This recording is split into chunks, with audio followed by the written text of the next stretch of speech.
ओम नमः शिवाय। शिव पुराण शीरु संहिता द्वितीय खंड छठा अध्याय संध्या की तपस्या। ब्रह्मा जी बोले, हे महाप्रज्ञ नारद, तपस्या की विधि बताकर जब वशिष्ठ जी चले गए तब संध्या आसन लगाकर कठोर तप शुरू करने लगी। वशिष्ठ जी द्वारा बताए गए विधान एवं मंत्र द्वारा संध्या ने भगवान शिव की आराधना करनी प्रारंभ कर दी।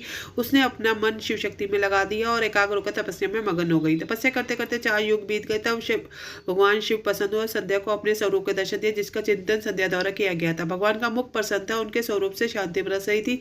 संध्या के मन में विचार आया कि मैं महादेव की स्तुति कैसे करूं।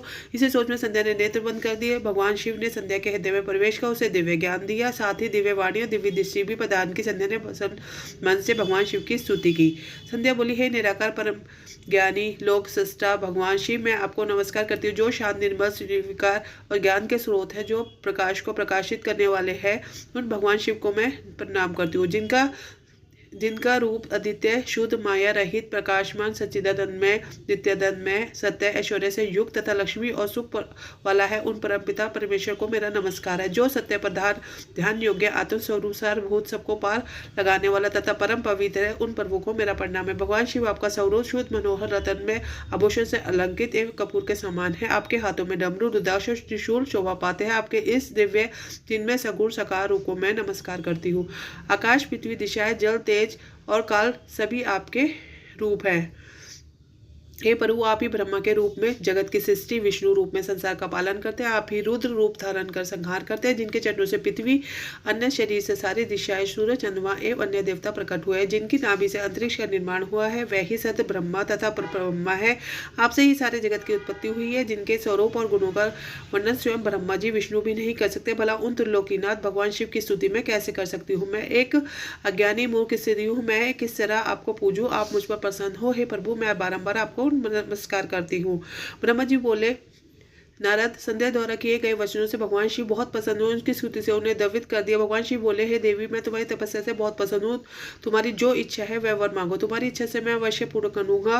भगवान शिव के यह वचन सुनकर संध्या खुशी से बारंबार प्रणाम करती हुई बोली, हे महेश्वर, यदि आप मुझ पर प्रसन्न होकर कोई वर देना चाहते हो, यदि मैं अपने पूर्व पापों से शुद्ध हो गई हूँ, तो हे महेश्वर देवेश, आप मुझे वरदान दिए कि आकाश पृथ्वी और किसी भी स्थान में रहने वाले जो भी प्राणी इस संसार में जन्म ले, वह जन्म लेते ही काम भाव से युक्त ना हो। हे प्रभु, मेरे पति सहदय और मित्र के समान हो और अधिक कामी ना हो। उनके अलावा जो भी मनुष्य मुझे सकाम भाव से देखे वह पुरुष तत्वहीन अर्थात नपुंसक हो जाए। हे प्रभु, मुझे वरदान दीजिए कि मेरे समान विख्यात परम तस्वीर 3 लोकों में और कोई ना हो।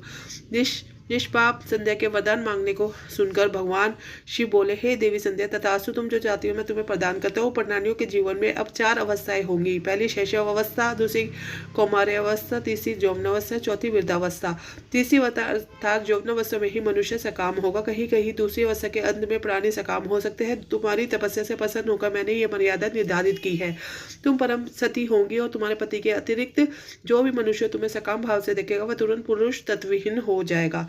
तुम्हारा पति महान तपस्वी होगा जो कि 7 कल्पों तक जीवित रहेगा। इस प्रकार मैं तुम्हारे द्वारा मांगे हुए दोनों वरदान तुम्हें दे दिए। मैं तुम्हारी प्रतिज्ञा को पूर्ण करने का साधन बताता हूँ। तुमने अग्नि में अपना शरीर त्यागने की प्रतिज्ञा की थी। मुनिवर मेधा स्थिति की एक यज्ञ चल रहा है जो कि 12 वर्षों तक चलेगा। उसमें अग्नि बड़े जोरों से जल्दी है। तुम उसी अग्नि में अपना शरीर त्याग दो। चंद्रभागा नदी के तट पर तपस्वियों का आश्रम है जहाँ भाग्य यज्ञ हो रखा है। तुम उसी अग्नि से प्रकट होकर मेघातुतु की पुत्री होंगी। अपने मन में जिस पुरुष की इच्छा करके तुम शरीर होगी वही पुरुष तुम्हें पति रूप में प्राप्त होगा। संध्या, जब तुम इस पर्वत पर तपस्या कर रही थी तब त्रेता युग में प्रजापति दक्ष की बहुत सी कन्याएं हुई। उसमें से 27 कन्याओं का विवाह उन्होंने चंद्रमा से कर दिया। चंद्रमा ने सबको छोड़कर केवल एक रोहिणी से प्रेम करते थे। तब दक्ष ने क्रोधित होकर उन्हें शाप दिया। चंद्रमा को श्राप से मुक्त करने के लिए उन्होंने चंद्रभागा नदी की रचना की। उसी समय मेधातिथि यहाँ उपस्थित हुए। उनके समान कोई तपस्वी ना है ना होगा। उन्हीं का नाम ज्योतिष स्टोम नामक यज्ञ चलता है जिसमें अग्निदेव प्रचलित है। तुम उसी अग्नि में अपना शरीर डालकर हो जाओ और अपनी प्रतिज्ञा पूरी करो। इस प्रकार उपदेश देकर भगवान शिव वहां से अंतर्धान हो गए। इसी के साथ श्री रुद्र संहिता के द्वितीय खंड का 6वां अध्याय पूर्ण होता है। ओम नमः शिवाय।